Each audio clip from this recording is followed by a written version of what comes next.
नमस्कार दोस्तों, आज की इस नए वीडियो में आपका स्वागत है। मेरा नाम पुष्पक रजक है और मैं वर्तमान में झारखंड प्रशासनिक सेवा का अधिकारी हूं। आज की इस नई वीडियो में हम एक बहुत ही महत्वपूर्ण विषय पर चर्चा करेंगे, सीएनटी एक्ट का, जिसमें हम classes of lands, CNT act में के विभिन्न प्रावधानों में जो ज़मीन की जो विभिन्न श्रेणियाँ दी गई हैं उनको मैंने समेकित करके एक जगह लाया है। उस पर हम चर्चा करेंगे और उसको मैं आपको को रिलेट करके दिखाऊंगा कि किस प्रकार जो क्लासेस ऑफ टेनेंट्स सेक्शन 4 में, सीएनटी एक्ट के सेक्शन 4 में जो जिक्र है क्लासेस ऑफ टेनेंट्स, उससे वो कैसे रिलेट होती है वो ज़मीनें, वो आप यहाँ समझेंगे। तो चलिए शुरू करते हैं। क्लासेस ऑफ टेनेंट्स में आपने पढ़ा है और मैंने मेरे पूर्व वीडियो में मैंने जिक्र भी किया है कि सीएनटी में 4 तरह के क्लास ऑफ टेनेंट्स बताए गए हैं। पहला टेन्योर होल्डर्स, जिसमें अंडर टेन्योर होल्डर्स भी आते हैं, रैयत्स, अंडर रैयत्स और मुंडारी खुटकटीदार। इसका डिटेल जो है आप मेरे first video understanding the basics में जाकर आप इसको डिटेल में समझ सकते हैं। आज का मेरा जो मुख्य इस वीडियो का जो भाग होगा वो मेरा क्लासेस ऑफ लैंड्स पे केंद्रित होगा। तो सीएनटी एक्ट 1908 में जो सबसे महत्वपूर्ण श्रेणी मैं मानता हूँ जो लैंड का है वो है मुंडारी खुटकट्टी ज़मीनें या भूरी ज़मीनें। सीएनटी एक्ट 1908 कानून को बनाने का एक मुख्य उद्देश्य ये है कि इन ज़मीनों को प्रोटेक्शन देना। ये ट्राइबल ज़मीनें हैं। खुटकट्टी का मतलब वो ज़मीनें जिन्हों मुंडारी खुटकट्टी का मतलब हुआ कि वो ज़मीनें जो मुंडा जनजाति के द्वारा छोटा नागपुर में जो उनके द्वारा तैयार की गई ज़मीनें, जंगलों को काटकर जो उनके खुद के द्वारा, उनके कुनबे के द्वारा जो तैयार की पहली ज़मीनें थी, ये ओरिजिनल यहाँ के संस्थापक थे, वो यहाँ के गांव के संस्थापक थे, उन्होंने अपनी जो ज़मीनें तैयार की वो ज़मीनें थी मुंडारी खुटकट्टीदार ज़मीनें। जो लड़ाई थी, जो लड़ाई हुई, जो यहाँ ट्राइबल विद्रोह हुए, वो इन्हीं ज़मीनों को प्रोटेक्ट करने के लिए, इन्हीं व्यवस्था को, इस मुंडारी खुटकट्टी व्यवस्था को प्रोटेक्ट करने के लिए सारी लड़ाई, सारे संघर्ष हुए, जनजातीय संघर्ष जो हुए। तो ये ज़मीनें एक श्रेणी है सीएनटी एक्ट 1908 में। इसका जिक्र आपको कई प्रावधानों में मिलेगा।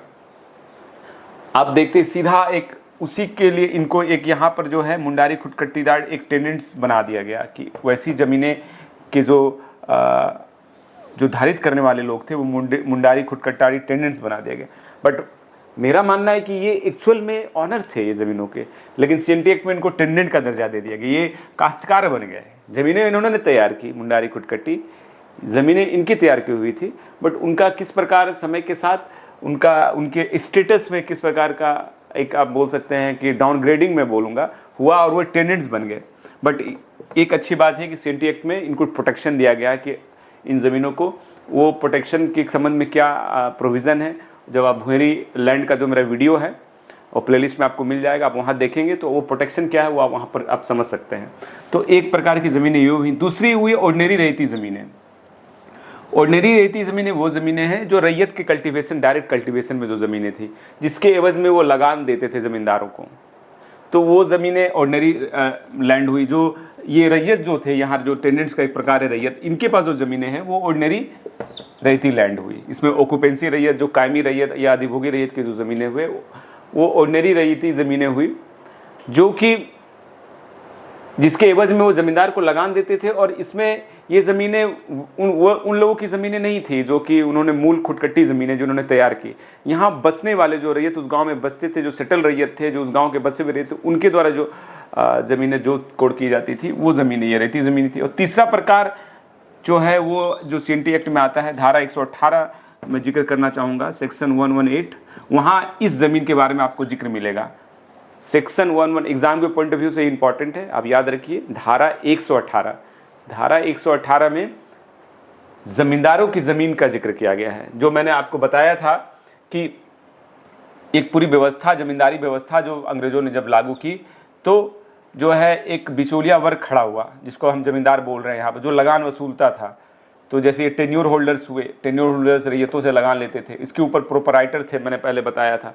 तो प्रोपराइटर हुए या टेन्योर होल्डर हुए या फिर अंडर टेन्योर होल्डर, जो लगान वसूलते थे, वसूली करने वाले लोग, लगान देने वाले लोग नहीं, वसूली करने वाले लोग।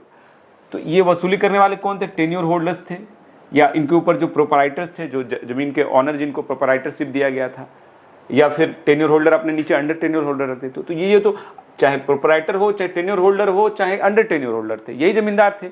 रैयत तो बेचारे लगान देने वाले थे, इनकी तो बोझ सहने वाले थे। तो ये जो 3 वर्ग हम यहाँ बोल सकते हैं, एक हम प्रोपराइटर यहाँ लिख दे रहे हैं, ये क्लासेस ऑफ टेनेंट्स में नहीं है, ये तो प्रोपराइटर ही हैं, तो इसलिए मैंने यहाँ पहले नहीं लिखा था, लेकिन एक समझने के लिए मैं यहाँ लिख देता हूँ प्रोपराइटर्स। तो प्रोपराइटर्स, टेन्योर होल्डर्स या अंडर टेन्योर होल्डर्स, ये जमींदार वर्ग थे। तो ये जमींदारों की भी अपनी ज़मीनें थी।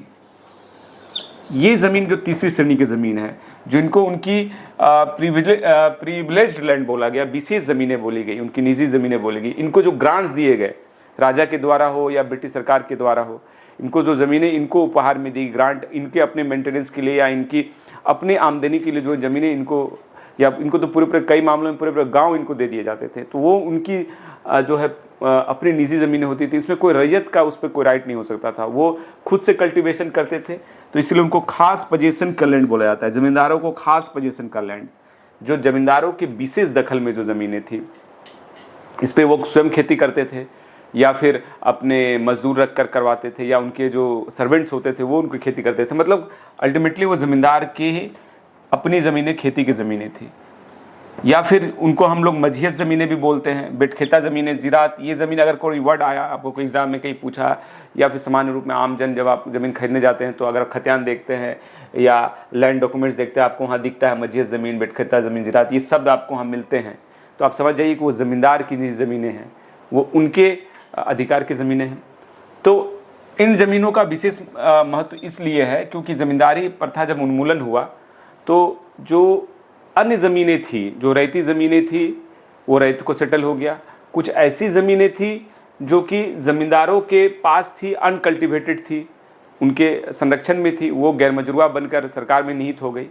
लेकिन ये ज़मीनें जो हैं सरकार में निहित नहीं हुई, ये ज़मीनों पर ज़मींदारों को रैयती राइट मिल गया। जो उनकी जो विशेषाधिकार वाली जो ज़मीनें थी, मझियत, बेटखेता, ज़िरात, या उनकी खास पोजीशन की जो ज़मीनें थी, खास पोजीशन को वेरीफाई किया जाता था, क्योंकि ये तो क्लियर था कि ये तो खतियान में ही मिल जाता था, मझियत, बेटखेता, इस पर एक सर्वे होकर एक रजिस्टर भी तैयार किया गया था। तो ये ज़मीनें तो क्लियर थी, बट खास पोजीशन तो एक जांच का विषय था कि उनकी पोजीशन थी कि नहीं वेस्टिंग के समय। तो इन ज़मीनों का जांच करके वेस्टिंग के समय जो ज़मीनें उनके खास पोजीशन में मिली कि हाँ वही उस पर खेती कर रहे हैं, उनके नाम से ही उनका रैयतीकरण कर दिया गया। मतलब उनको उस ज़मीनों का रैयत बना दिया गया। अब वो उस ज़मीनों के मालिक बन गए रैयत के हैसियत से, और वो फिर सरकार को सीधे जो है उस समय तत्कालीन बिहार सरकार को, अभी झारखंड सरकार को, उस हैसियत से लगान, रैयत के हैसियत से लगान उन ज़मीनों की देते थे। तो ये खास पोजीशन की ज़मीनों को वेरीफाई करके रेंट फिक्सेशन किया गया। इसलिए हम लोग एम फॉर्म खोजते हैं। जब ऐसे मामले आते हैं तो हम लोग बोलते हैं कि अगर ये आपकी खास पोजीशन की ज़मीन, तो आप एम फॉर्म लाइए कि क्या आपके नाम से रेंट फिक्सेशन हुआ है। तो ये श्रेणी की ज़मीनें जो है आपको वर्तमान में भी मिलेंगी, और एग्ज़ाम के पॉइंट ऑफ व्यू से आपको पूछ सकता है, 4 ऑप्शन दे सकता है कि मझियत ज़मीनें या फिर भुएरी ज़मीनें, इसमें कौन सी ज़मीनें जो हैं ज़मींदार की विशेष अधिकार युक्त ज़मीनें हैं। तो आपको जहाँ आपने ये देखे मझियत लिखा, टिक मार दीजिए, बेटखेता है, टिक मार दीजिए, ज़िरात है, या खास पोजीशन में बकास मालिक भी इसको एक तरह से आता है। ये विशेषाधिकार वाली में बकास मालिक नहीं आता है, लेकिन वैसी ज़मीनें जो कि कई बार जो है ये ऑर्डिनरी रैयतों की जो ज़मीनें होती थी, वो ऑर्डिनरी रैयत लगान नहीं दे पाते थे, जो निर्धारित लगान था नहीं दे पाते थे, या कई मामलों में नावल्द मर जाते थे, उनका कोई आगे का वंश नहीं होता था। तो वैसी ज़मीनें वो ज़मींदार के पास चली जाती थी फॉर टाइम बीइंग, कि जब तक वो किसी को सेटल ना करे। तो कई मामलों में कि वो वैसी जब जो नावल मर जाते थे या लगान नहीं देने के कारण उनको हटा दिया जाता था ज़मीनों से, तो वो ज़मीन ज़मींदार अपने पास रख लेते थे। उनके पोजीशन में वो ज़मीनें रहती थी जब तक कि वो दूसरे को सेटल नहीं करते थे। तो वो फिर बकास मलिक ज़मीनें होती थी। उसमें भी ज़मींदारों ने खास पोजीशन का दावा किया, क्योंकि यहाँ से तो खास पोजीशन के लिए वो अपनी निजी ज़मीन बताने के लिए उनको खास पोजीशन बताना था। तो वैसी ज़मीनों पर भी उन्होंने दावा किया कि मेरी खास पोजीशन की ज़मीन मेरे नाम से ये हो, लेकिन वो भी जाँच का विषय है। तो बहुत सारी ज़मीनें उनके खास पोजीशन में मिली तो किया गया, और जहाँ नहीं थी कि वो रैयतों की ज़मीनें थी, रैयत ही करते थे, और उनको उन्होंने साबित करने का प्रयास किया कि खास पोजीशन की ज़मीनें हैं।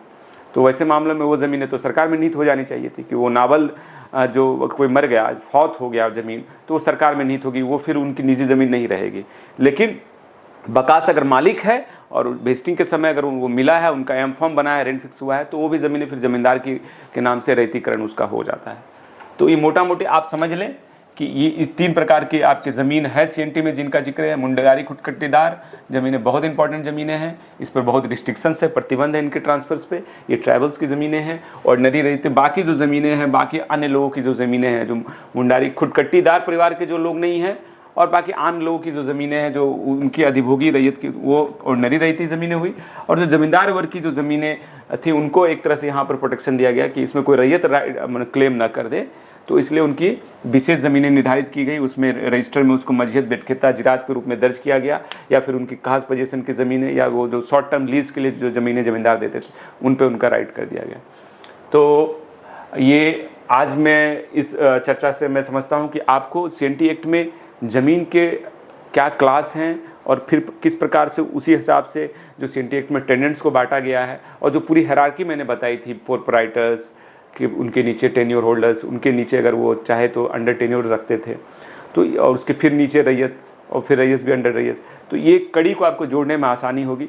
इसका पूरा एक आप अगर इतिहास जब पढ़ेंगे, कोई नेक्स्ट वीडियो में मैं बताऊंगा कि ये पूरी कहानी क्या है इस ज़मीन का, जो ये अलग अलग तरह की ज़मीनें, क्योंकि ज़मीन तो एक ही होता है, ज़मीन तो ज़मीन है, ज़मीन तो धरती तो एक ही है, बट ये अलग अलग क्लास क्यों बने, कैसे इनका अधिकार जो है एक से दूसरे हाथ में गया, और कैसे ये एक पूरी कहानी है। किसी नेक्स्ट वीडियो में उसकी चर्चा करेंगे। आज के लिए बहुत बहुत धन्यवाद। नमस्कार।